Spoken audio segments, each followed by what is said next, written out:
चंद रोज़ कबल 23 अगस्त को इंडिया का खलाई जहाज़ चंद्रयान 3 चांद के जुनूबी कुतुब पर उतरा, जहां काफ़ी अंधेरा है। चंद्रयान 3 ने ज़मीन से कब सफ़र शुरू किया, कितने दिन सफ़र में रहा, चांद पर किस वक्त लैंड किया और क्या मुश्किलात पेश आईं।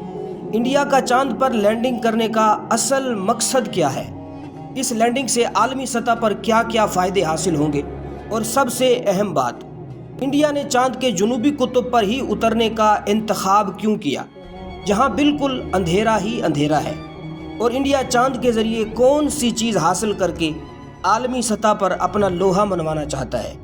क्या चांद पर इंसानों की आबादकारी का सिलसिला शुरू होने वाला है, और क्या चांद पर पानी मौजूद है या नहीं।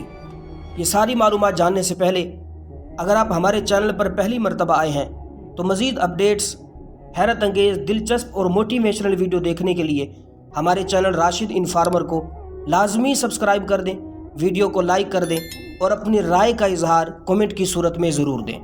तो आइए चंद्रयान 3 की मुकम्मल तफसीलात जानते हैं। याद रखें, चांद ज़मीन से 3,84,000 किलोमीटर दूर है। चंद रोज़ पहले इंडिया चांद पर खलाई मिशन उतारने वाला दुनिया का चौथा और जुनूबी कुतुब पर पहुंचने वाला पहला मुल्क बन गया। इसमें कोई शक नहीं कि ये इंडियन टेक्नोलॉजी के लिए बहुत बड़ी पेशरफ्त है, लेकिन इसके अलावा इस लैंडिंग की अलामती अहमियत और भी ज़्यादा है। चंद्रयान 3 ने जुलाई के अंदर अपना सफ़र शुरू किया। 40 दिन के सफ़र के बाद हिंदुस्तानी खलाई तहकीकी तंजीम का चंद्रयान 3 कामयाबी के साथ चांद पर उतर चुका है। भारतीय खलाई मिशन चंद्रयान 3 ने भारतीय वक्त के मुताबिक शाम 6:04, पाकिस्तानी वक्त के मुताबिक 5:34 पर चांद के अंधेरे हिस्से में लैंड किया। इससे कबल 2019 में भारत की एक कोशिश नाकाम हो गई थी। ताज़ा तरीन मिशन तकरीबन 50 साल में रूस का पहला चांद मिशन चांद की सतह पर गिरकर तबाह होने के चंद रोज़ बाद सामने आया। ये मिशन तकरीबन 6 हफ्ते कबल हज़ारों पुरजोश तमाशाइयों के सामने लॉन्च किया गया था, और उसे चांद तक पहुंचने में 1960 और 1970 की दहाई की अपोलो मिशंस के मुकाबले में कहीं ज़्यादा वक्त लगा था। भारत इस वक्त अमेरिका के मुकाबले में बहुत कम ताकतवर रॉकेट इस्तेमाल कर रहा है। लैंडिंग से एक दिन कबल भारतीय खलाई इदारे इसरो ने सोशल मीडिया पर कहा था कि चंद्रयान मुकर्ररा वक्त पर आगे बढ़ रहा है और उसका मिशन कंट्रोल, कम्प्लेक्स तवानाई और जोश व खरोश से भरा हुआ है। इस लैंडिंग के साथ ही इंडिया आलमी स्टेज पर खुद को एक टेक्नोलॉजिकल ताकत के तौर पर मनवाने में कामयाब हो गया, और अब उसे तीसरी दुनिया का एक गरीब मुल्क की हैसियत से नहीं, बल्कि साइंस और टेक्नोलॉजी के मैदान में अहम खिलाड़ी की हैसियत से देखा जाने लगा। इंडिया पहले ही मरीख पर मंगलयान नामी खलाई जहाज़ भेज चुका है, जो 2014 से मरीख के गिर्द चक्कर काट रहा है। चंद्रयान 3 मिशन की एक और अहम बात यह है कि इंडिया ने यह काम सिर्फ $7.5 करोड़ में अंजाम दिया, जबकि इसके मुकाबले में दूसरे मुल्कों की इसी किस्म के प्रोग्राम कई गुना ज़्यादा महंगे रहे हैं। पिछले हफ्ते 31 अगस्त को चीन का लोना 25 खलाई जहाज़ बेकाबू होकर चांद की सतह से टकराया और तबाह हो गया। रूसी अखबार के मुताबिक इस मिशन पर $13.5 करोड़ खर्च आया था, लेकिन उसका कोई फ़ायदा ना हुआ। चंद्रयान 3 को चांद पर भेजने के क्या क्या मकासद थे। पहला मकसद ये था लैंडर को चांद की सतह पर महफूज और नरमी से उतरना। नंबर 2, चांद पर चांद गाड़ी की ड्राइविंग की सलाहियतों का मुशाहिदा और मुजाहिरा करना। नंबर 3, चांद की साख्त को बेहतर तौर पर समझने के लिए चांद की सतह पर दस्तयाब मवाद पर तजर्बात करना और मुशाहिदा करना। अब ये बात जानते हैं कि इंडिया ने चांद के जुनूबी कुतुब यानी अंधेरे वाले हिस्से पर लैंड क्यों किया।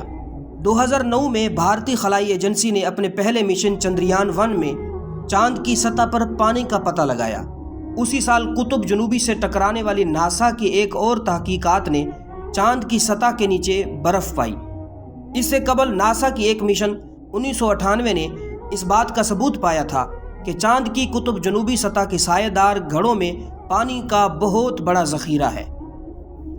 साइंसदानों को चांद पर मिलने वाली कदीम पानी से जमी बर्फ़ में गहरी दिलचस्पी है, क्योंकि ये बर्फ़ कमरी आतिशफ़शां, ज़मीन पर कोमेट्स और एस्टेरॉयड से आने वाले मवाद और समंदरों की असलियत का रिकॉर्ड फराहम कर सकती है।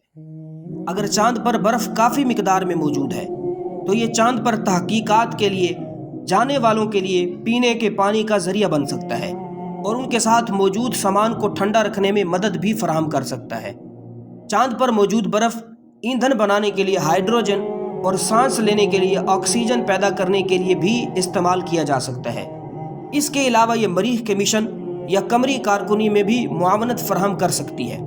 اقوام متحدہ کے 1966 کے بیرونی خلائی معاہدے میں کہا گیا تھا کہ کوئی بھی قوم چاند یا دیگر آسمانی اجسام پر حاکمیت کا دعویٰ نہیں کر سکتی، اور یہ کہ خلا کی تلاش تمام ممالک کے فائدے کے لیے ہی کی جانی چاہیے۔ اب تک چاند کی قطب جنوبی پر اترنے کی کئی کوششیں ناکام ہو چکی ہیں، تاہم بہت کوششوں کے بعد حال ہی میں بھارتی خلائی مشن چندریان 3 قطب جنوبی پر اترنے میں کامیاب ہو گیا۔ دراصل چاند کا قطب جنوبی استوائی خطے سے بہت دور گڑھوں اور گہری گھاٹیوں سے بھرا ہوا ہے اور اس لیے وہاں اترنا کافی مشکل ہے۔ واضح رہے، بھارت چاند کے جنوبی قطب تک پہنچنے والا دنیا کا پہلا جبکہ چاند پر سافٹ لینڈنگ کرنے والا دنیا کا چوتھا ملک بن گیا۔ اس سے قبل امریکہ، روس اور چین چاند کی خطہ استوا کے قریب سافٹ لینڈنگ کر چکے ہیں۔ کیا چاند پر انسانوں کی آبادکاری کا سلسلہ شروع ہونے والا ہے؟ امریکہ اور چین دونوں اعلان کر چکے ہیں کہ وہ چین پر انسان کو بھیجنے کا ارادہ رکھتے ہیں۔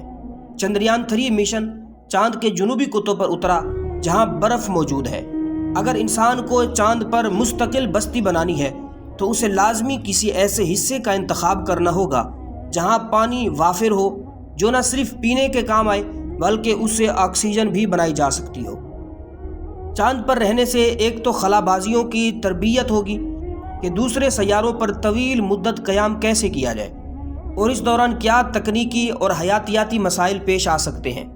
دوسرا یہ کہ چاند کے وسائل استعمال کر کے وہاں ایندھن تیار کیا جا سکتا ہے اور خلائی جہازوں کی مرمت کی جا سکتی ہے۔ چونکہ چاند کی کشش ثقل زمین سے 6 گنا کم ہے، اس لیے وہاں سے راکٹ اڑانے کا خرچہ بھی زمین کے مقابلے میں بہت کم ہوگا، اس لیے چاند بیس کیمپ کا کردار کامیابی سے ادا کر سکتا ہے۔ کیا چاند پر ہیلیم 3 موجود ہے اور یہ ہوتا کیا ہے؟ انڈین اخبار ٹائم آف انڈیا نے لکھا ہے کہ چاند پر ہیلیم 3 کی کھوج لگائی گئی ہے۔ ہیلیم 3 ایک ایسی چیز ہے جو زمین پر تو بہت کم پائی جاتی ہے، مگر چاند پر اس کی مقدار خاصی زیادہ ہے۔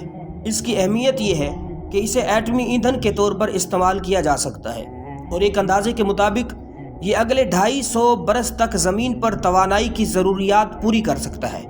ٹائمز آف انڈیا نے انڈین اسپیس ریسرچ آرگنائزیشن کے سربراہ کی بیان نقل کیا ہے کہ جن ملکوں کے پاس ان ذخائر کو چاند سے زمین پر لانے کی صلاحیت ہوگی وہ اس عمل کی قیادت کریں گے۔ میں ان کا حصہ بننا نہیں بلکہ ان کی قیادت کرنا چاہتا ہوں۔ تاہم یہ عمل اتنا آسان نہیں ہے۔ چاند پر خلائی جہاز اتارنا، وہاں سے چند کلو پتھر یا مٹی اٹھا کر زمین پر لانا اور بات ہے، اور بڑے پیمانے پر کارکنی بالکل الگ چیز ہے۔ ظاہر ہے کہ یہ انتہائی مہنگا اور مشکل عمل ہے۔ دوسرے یہ کہ ہیلیم 3 کو زمین پر لایا بھی جا سکے تو اس سے توانائی بنانا آسان نہیں۔ وائر میگزین کی ایک رپورٹ کے مطابق ایک ٹیکنالوجی فی الحال دنیا میں کہیں بھی موجود نہیں ہے۔ اسی طرح کی مزید اپڈیٹس، تاریخ، حیرت انگیز اور دلچسپ ویڈیو دیکھنے کے لیے ہمارے چینل راشد انفارمر کو لازمی سبسکرائب کر دیں۔ انشاءاللہ بہت زیادہ معلومات حاصل ہوگی۔ اللہ تعالی ہم سب کا حامی و ناصر ہو۔